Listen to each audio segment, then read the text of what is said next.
Hi everyone, buyer's agent Jay Pace here for Providence Property Group with a market update for the end of 2023 and the beginning of 2024. For those of you new to the channel, we are a national buyer's agency with offices in Sydney, Melbourne, Brisbane, Adelaide and Perth. We believe there's always an opportunity somewhere. We help you to be a player and not a spectator in your wealth journey, focusing on quality properties over quantity. Operating through 3 decades, our experience will ensure no sleepless nights worrying about property markets. And on this channel, we talk about all things property, but most importantly, I read the news and separate the facts from the fiction so you don't have to. Let's get into this month's data. Well, before I actually go into last year's data, what I wanted to do is I wanted to talk about the importance of power and influence, okay, and manipulation, more importantly. At Providence, we talk to Aussies every day about the property market, and the one comment that we get most common is, "I didn't know that." Now, most of us go around this world thinking that we know about the stuff we are familiar with. And I know lots of people who have bought investment properties in areas that they're familiar with. You know, they've grown up in a particular suburb or something, they went to school in that suburb, whatever that may be. But when I ask some pretty simple questions around capital growth, rental yield, median household income, NAPLAN scores, crime statistics, housing commission placement, they often say that they didn't know. But they bought there anyway. So there was this illusion of knowledge or this familiarity which made them feel comfortable about their investment at the time. There is a great quote by Stephen Hawking where he said, "The greatest enemy of knowledge is not ignorance, it's the illusion of knowledge." Now, we all know getting advice from a barbecue or watching an advertisement on Instagram, isn't an effective way to seek knowledge. And I would say that listening to media, and definitely media headlines, is certainly the best way to develop an illusion of knowledge. And I'll show you why. Here are some of my favorite headlines from the past 3 years. And these are all real. They're written by well-established media outlets, by well-known journalists actually, featuring quite prominent experts in the property industry and real estate industry. And I guess what I wanted to highlight here is a pattern that I notice from reading these articles is that there's a 50% chance, maybe even more than 50%, that the actual body of the article disproves the headline. So the headline's just clickbait, okay? Or the expert being interviewed or referred to has been totally misquoted. So let's call these articles for what they are. They're fear-mongering, okay? They are clickbait. But let's read a couple of them, some of my favorite ones here. You'll be able to recognize probably which ones of these were at the beginning of COVID, 2020, 2021, 2022, and some at the end of 2023. Australian house prices to plunge 20% by September. Coronavirus pandemic could see house prices plummet 20%. Let the bloodbath begin. Google bloodbath and property prices and you'll find a million articles from the last 3 years. They just loved using that buzzword. House prices in Sydney and Melbourne could halve in worst crash since the 1890s. Mum and dad investors have Australia teetering on the edge of housing crash, report warns. Australia's house prices falling the fastest rate in a decade. Aussie house prices to crash 73% on 14 straight interest rate hikes. That last one's really interesting because we've had 13 interest rate hikes. They weren't straight. We had 13 since May 2022. So I just think these articles are really interesting because I then go to see, well, actually, did they get it right? I mean, what did they say? What did they get right? So let's have a look at this. This table shows the change in housing values through the recent cycles. So let's have a quick look at each one of them. This first one is Sydney. So Sydney has increased in that first column by 24.2% since the onset of COVID to January 2024. So let's call the onset of COVID March 2020. Also during that time, instead of looking at it just as a percentage, based on the median dwelling value in Sydney at that time, that is the equivalent of $218,365. Now that change from the series peak to January is currently down about 2.4% for the month of January, okay? And the series peak was January 2022. The next one is Melbourne. Melbourne is the worst performer out of the bunch, only 10.9%, $76,155 increase in value. And you can thank the Dan Andrews government for that. Brisbane up 52% or $272,000, currently at its peak. Adelaide 53.7% or $251,000, currently at its peak. Perth 49.9%, currently up $225,000, currently at its peak. Now, I'm just going to stop here for a moment because Brisbane, Adelaide, Perth are capital cities that I hear a lot about, especially in the investment game. And remember, we're a national buyers agency. So even though me and my team are here in Sydney, we've got Adelaide, Melbourne, Brisbane, and Perth as well. And the interesting thing is I get so many people whenever I say I'm buying a property in Brisbane or I've just bought something in Perth. And I just did for my super fund. I bought another property in Perth and I'll show you guys in a later video. But the interesting thing about it is I always get people go, those places never make money. They never make money. And I'm like, well, what data set are you actually looking for? Like, how long are you looking? Like, what date range? Okay. Because there's been plenty of times when Sydney has not performed well for 5 to 7 years and Perth performed better. There's been plenty of times when Sydney or Melbourne didn't perform that well and Brisbane performed better. So I think it's just all about understanding the data, really. Let's continue. Hobart, 27.6%, up $141,000, currently down 12%. Not a place that we're interested in investing in at all. Darwin, up 24.5% or $98,000, currently down 6.6%. Now, the peak of the Darwin market was in May 2014. So not a place we would invest either. And then 30.4% in Canberra, up nearly $200,000. And if we look at these and compare them to the rest of the combined capitals, about 27.7%. So Brisbane, Adelaide, and Perth absolutely smashed it. Absolutely. Average increase at $181,000. Yeah, they just absolutely smashed it. So it's going to be interesting to see what the year kind of brings. But let's have a look at the data as of the end of January this year to see what the performer was for the year last year. So the annual column there represents January 31st, 2023 to January 31st, 2024, okay? And that is the capital growth. So if you had a property in, let's say, Perth, which is the best performer, and I'll put my little medals there. Perth was the best performer, here at 16.6% capital growth increase. So 16.7% increase on $676,823. That was the capital growth.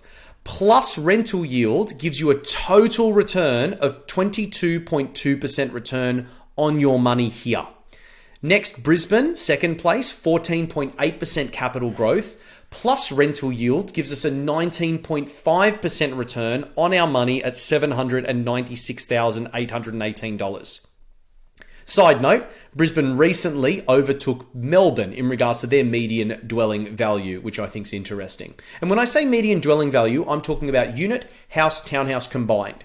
Next, we've got Sydney, and we're looking at that being third place at an 11.4% increase. That 11.4% increase is on $1,122,430 median dwelling value. Plus rental yield gives us a total of 14.6% return.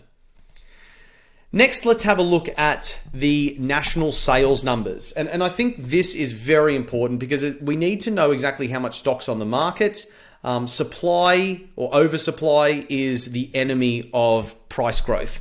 And right now, no wonder we can see price growth because there's nothing really on the market. And as you can see from the December trends, typically we fall off a cliff during the holiday season and then we bounce back. So I'm just waiting for a bit of a bounce back now, but the bounce back last year really did keep us below, the area that we really need to be, just slightly above that 5-year average, but not enough. We just need more. So we're currently 2.8% below, lower than what we were this time last year in 2022. Rents are still rising, with Perth taking the crown of annual increases for both houses and units. Again, and I've spoken to a lot of people about this, one of the reasons rents just keep rising is because we're bringing in a lot of people from overseas, and a lot of people are still very scared. They listen to those headlines and they do not, they're not purchasing property because they believe interest rates are going to keep potentially going up, or they think that property prices are going to crash and they're going to get a bargain. They're wrong on both counts, but that's one of the reasons they're swelling that market out. The gross rental yield for dwellings across the combined capital cities is currently 3.5%. Now, I did some numbers here and I used an average interest rate of 6.5%. and I did the median dwelling value, which is currently $836,000 across the combined capitals. So if you bought a property at $836,000 and you were paying a 6.5% interest rate and you were receiving an average of 3.5% income in regards to rent, you would be negatively geared by $25,000 per year. That's before you pay rental management fees, insurance costs, maybe some strata, maintenance fees, etc. Now, this leads me to believe two things. The first is that 30% of purchasers across Australia are investors. We know that. Those 30% of purchasers will continue to focus on capital cities with higher rental incomes. So focusing on places like Brisbane, Adelaide, Perth, Canberra, places where they're getting almost 4% or above. Okay. Next, someone spoke to me the other day about negative gearing and that they might be taking that away. The Australian government needs Aussies like you and I to buy properties. And if they don't provide us with negative gearing benefits, why would we be buying those investments? The Australian government has a lack of people who can actually purchase property because at the moment there's a housing shortage and they're the ones that have to try to fix it. Well, the best way for them to pass the buck is by saying, hey, we'll give you some incentives if you can please do the job for us. So I can't see them taking away negative gearing anytime soon. This next slide is me talking about the change in prices over time. And this is a really important one. And why is it important? I speak to people nearly every single week who I've been speaking to for maybe 6 months, a year, 2 years or more that just haven't bought a property for whatever reason. They haven't pulled the trigger. Now, I want to show you just what they missed out on just last year in the last 12 months. So this is from the 1st of January 2023 to the 1st of January 2024. And we can see that the Sydney property market increased by $125,000 or $2,400 per week. We can then see that the Brisbane market increased by $103,000 or $2,000 per week. We can then see that the Perth market, very close to Brisbane, increased by $100,000 or $1,900 per week. So they're the top three performers there in the Australian market. And it's interesting to know that according to the Australian Bureau of Statistics, the average Australian household saves $400 per week. So if you're someone that hasn't bought yet, or you know someone who hasn't bought yet because they're waiting to save or they're waiting for interest rates to change from the RBA, there's no way that they're going to keep pace with the current market and they're just dreaming. Now let's have a look at Australia's top 5 expensive suburbs for houses. And surprise, surprise, it's still Sydney. I'm not going to read out each one of the suburbs names or the actual number amount here, the dollar amount. You can pause the video and look at them yourselves. Same goes for the top 5 expensive units in Australia. They're all in Sydney as well. However, the suburbs with the strongest 12-month growth in houses for 2023 had the top 4 out of 5 of those actually been located in Perth, which made me very happy. Now, if we look at suburbs with the strongest 12-month growth in unit prices for 2023, 4 out of those 5 are located in Brisbane. And some of you new viewers will probably go, hey, how come he's not looking at the regional stuff? The answer is that the data shows that it's not a viable long-term strategy. We don't buy regional. If you want a buyer's agent who's going to get your regional property, Providence isn't the company for you. We've been doing this for 19 years. We know what the market's doing. We're not jumping onto trends or anything like that, something new, something different. We just need a proven strategy and follow it. So if you want to know more about why regional areas don't work, jump on our YouTube channel and you'll see plenty of data. Now let's talk about interest rates. At its first meeting for 2024, the RBA announced that it will be holding the official cash rate at the current level of 4.35%. RBA Governor Michelle Bullock, in her monetary statement, acknowledged that inflation is easing, but emphasized that it remains high. The cash rate looks to have peaked at 4.35%, well above pre-COVID decade averages of 2.55%. A loosening in monetary policy settings is likely to happen, but it's going to happen slowly, with most people probably forecasting that they're going to drop the interest rates by about 0.25% basis points sometime towards the end of this year, and probably further changes are going to happen in 2025. Now, we've been very busy lately. This is the best part of my month when I go through and review what my team's been buying across the country. So let's jump into it. This client engaged us for this property. They wanted something with low maintenance, in a good location, providing an above average rental yield and a low maintenance fee for that client for the year. This 3-bedroom, 2-bathroom, 2-car space house in Perth was the perfect combination of growth and income. We also love that the property has rear lane access. That's quite a unique feature, and I've always liked that. It's only 5 minutes drive from local beaches, restaurants, walking distance to the shops and schools. The property's value will be definitely positively impacted by the Mitchell Freeway extension and the Metronet to Yanchep in Perth. Now, that's a picture of the living room. It's quite large, quite spacious, lots of natural light. Distance from the CBD is 40 kilometers to the north. Purchase price was $480,000. I mean, that's just so cheap. $550 rental income, which is going to be about a 6% rental yield. Now, that's conservative. I reckon we get closer to $580. Why do we love this purchase? Top location, low maintenance, above average rental yield, rear access, exposure to multi-million-dollar infrastructure projects, and access to cafes and public transport. This next house is one of my favorite purchases of 2023. It represents tremendous value for money. It's a fully renovated family home, which was built in 1994. It's on a big 702 square meter block that feels like a 1,000 square meter block when you're there, believe me.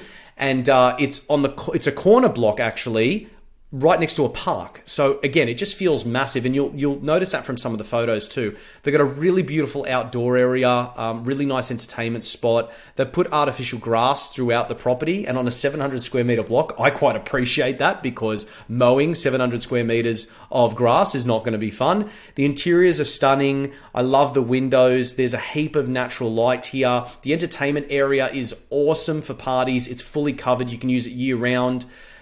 This backyard, this multi-level backyard, is a really attractive aesthetic feature of the property itself. I hate mowing, and I definitely hate mowing multi-level backyards. But again, they put their artificial grass on there. I've got artificial grass in my place here in Sydney. I love it. I absolutely love it. I still have to mow around the front of the house, but I love that I can look in my backyard all days of the year and go, I don't have to cut that. It's fantastic. This property is 30 kilometers north of the CBD. We got it for $705,000, $750 per week rental yield or 5.5%.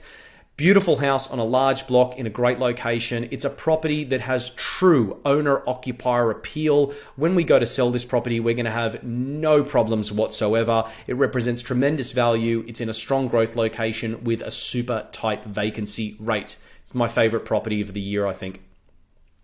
Now, we found this top floor apartment in a boutique complex of only 6 units for a client, which is so close to the CBD in Brisbane. This client wanted to break into the housing market. They were just struggling. There was nothing on the market for such a long time, and we were so happy to help them. It's a huge 103 square meter internal 2-bedroom, 2-bath, 1-car space unit.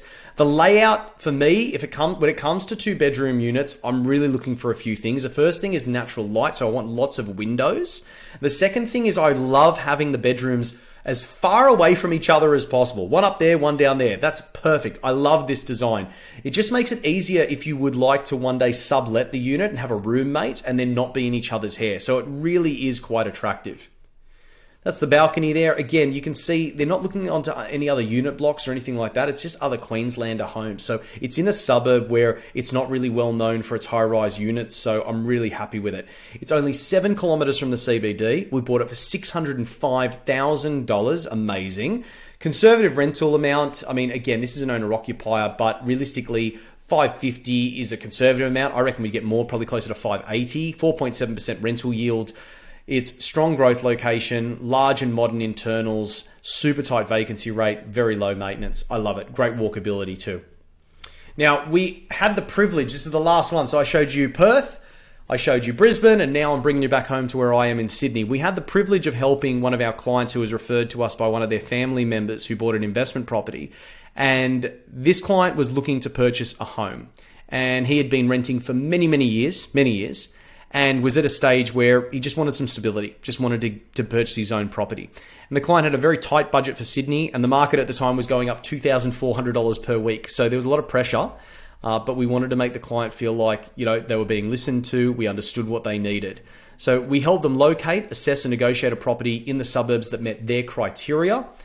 The unit is in a boutique block that was built in 2016. The building has lots of natural light. You can see from the facade at the front there, and with the sliding windows for the balconies. It's actually quite lovely.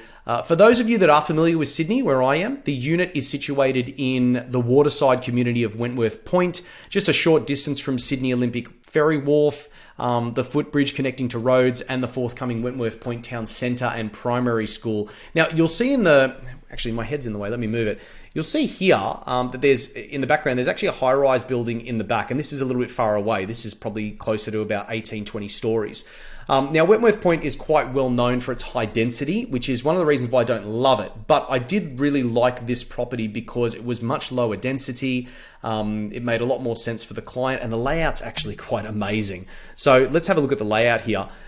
It has an 81 square meter internal living space. For a one bedroom, that's quite large. It also has its own study and a huge courtyard. Now, this is ground level too, so when you come outside, you can see there's a door there. So you can actually enter either via the courtyard or you can enter via the internal door if it's raining. So the layout's really lovely. They've made it just look really nice and large. Really happy, and the client is over the moon. He is 13 kilometers from the CBD, $615,000 purchase price, $580 per week would probably be the rent. I would expect we get closer to 600, 4.9% rental yield. Large, modern internals, situated in a boutique estate with modern amenities, super tight vacancy rate, low maintenance, and again, great walkability scale. Remember, we can't help you until you commit, and once you commit, we won't let you fail. We're bringing two things together here. Your desire to build wealth and our 19 years of experience buying properties. So for more than 3 decades, Providence have helped Australians open a life of opportunity through real estate, giving them the future that they want. And we buy unique quality assets in areas where demand outpaces supply. We focus on properties that appeal to the much larger market of owner-occupiers, which make up 70% of purchases every single year, not the 30%. Okay, I want the whole pie. I'm greedy. I want to be able to sell to everybody. And we buy in the right capital city at the right time, guided by economic property cycles that have been proven for decades. And we buy the property which is uniquely situated to your situation, which will act as a springboard to your next wealth building stage. This is how top performing investors build wealth. There's no secret sauce or anything like that. It's just hard data and boots on the ground. Now, if you like what you're seeing here and you want to be kept in the know with the Australian property market, make sure to like this video and hit that subscribe button. If you'd like to further your education, you can download our ebooks, no strings attached. They're free. Jump onto the links below and click that. I want to thank you for your time today, and I will see you next month.